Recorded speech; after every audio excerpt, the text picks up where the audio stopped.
Hey y'all, fixing to pull my boat out here at Lake of the Ozarks. Been practicing for the Angry Pirate Tour tomorrow with one of my techs, Jeremy, fishing with me. We're going to talk about boat trailing and stuff. I got a couple ideas, things I've been seeing folks do, and maybe y'all know this, but I haven't shot a video all day. First time I turned the camera on, it's dark, so we're gonna do this.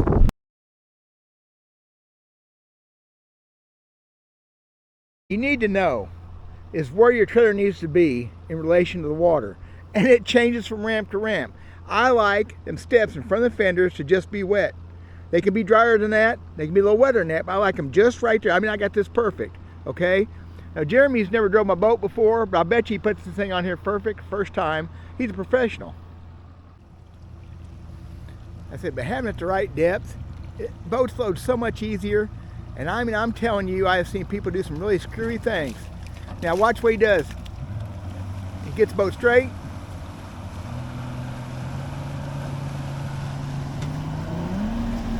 One more time. One more. There you go. And you're on. Now, it don't get much better than that, y'all. My biggest point about this is having the right depth, there's no guessing. Now, he's never drove this boat in his life, you know. Close. I could have winched it on that last couple inches. But it's perfect. Different ramp heights, different angles make a difference too, but you need to know where your fenders are in the water to get started off. Also, if you notice something else he did, I'm glad. When I first get lined up on that trailer, I take the motor back to neutral. I don't want to be under power when I'm halfway up I want it to coast in. Then you go back in gear once it's lined up. That's what I've always done. He did all by himself without being taught or anything. Like, that guy caught a bunch of fish, don't it? Yeah, well, whatever. Get this thing latched up. I got a couple more things I'm going to talk about.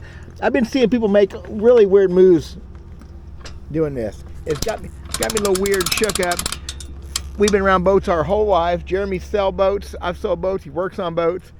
So we're going to pull it up. I'm going to show you something else pretty cool here. Something else, I think I'm the only guy that does this. Oh, I tell you, I've been fishing all day. I want to show you this, guy. Look at this.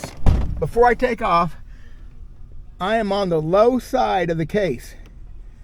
I have it in 4 low. When I back it in the water while I go, I always back down the ramp in neutral. Why would I back up in reverse? I've seen people get in trouble doing that. So I always put it in neutral. When I'm ready to get the trailer the right depth, I put it in 4 low on the case. You know what that does? Let me pop my barely working emergency brake. Watch what happens. We're in gear now. Instantly locked up, okay? I left the brake just now and we're not going backwards. We're locked in. What that means is when I give it gas now, we're just gonna go immediately.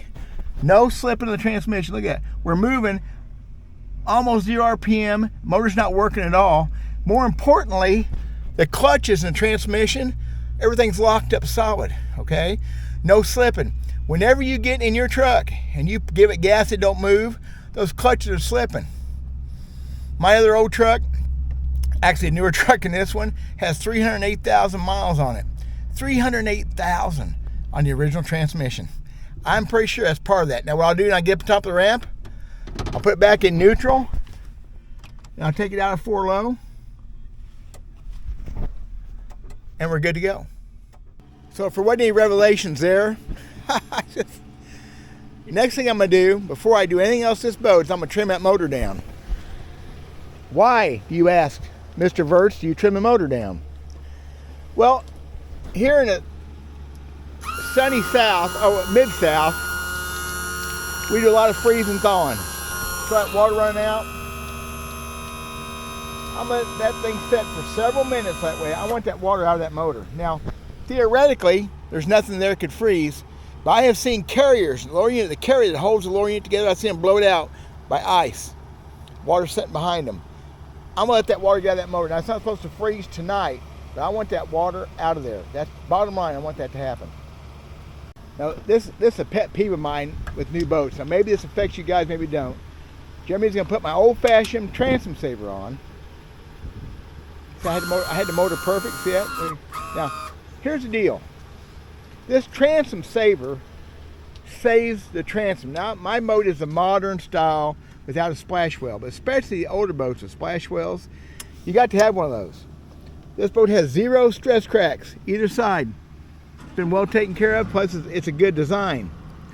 I don't understand these new motors and what they have they call transom savers. They're motor supports, they're not transom savers. I don't know how that works. Maybe the new boats are strong enough. But I would never have a boat without a transom saver supporting that boat, the weight of that motor and lower unit off the transom. I don't get it. It really bothers me. I have one more thing to say I see people do with these trailers. Glenn Sims, buddy of mine, marine mechanic down here also. I hang around with a lot of mechanics. I can use their help. He hates tandem axle trailers. He hates moving around his parking lot. I get that. But for driving a long time down the road, especially bigger boats, a tandem trailer is the only way to go. But they have their problems. Number one, they got extra set of tires, bearings, all that to worry about. But I see people make really, really sharp turns with these things. Whenever possible, I make big radiuses. When I leave this thing right now, I will squeeze over that left curb. I'll make as big a circle out of that as I can so I don't take them front tires down to nothing. And this winter, I'll rotate those tires. We did it 2 years ago. It'll be, March, I guess. I'm going to take the fronts off and go crisscross. I think that's the best thing on a tandem trailer. I've never heard anybody talk about that, but that helps the wear of them, I'm sure. But you go dragging that thing around, and front tires, they're not turning. They're dragging. I mean, I've heard squalling and carrying on. I think it's hard on it, y'all. So just some stuff I was thinking about today while I was fishing. Thought about this last night. Anything like this don't work for y'all, let me know. God bless. Thanks for watching. Jeremy, see you tomorrow, buddy. God bless.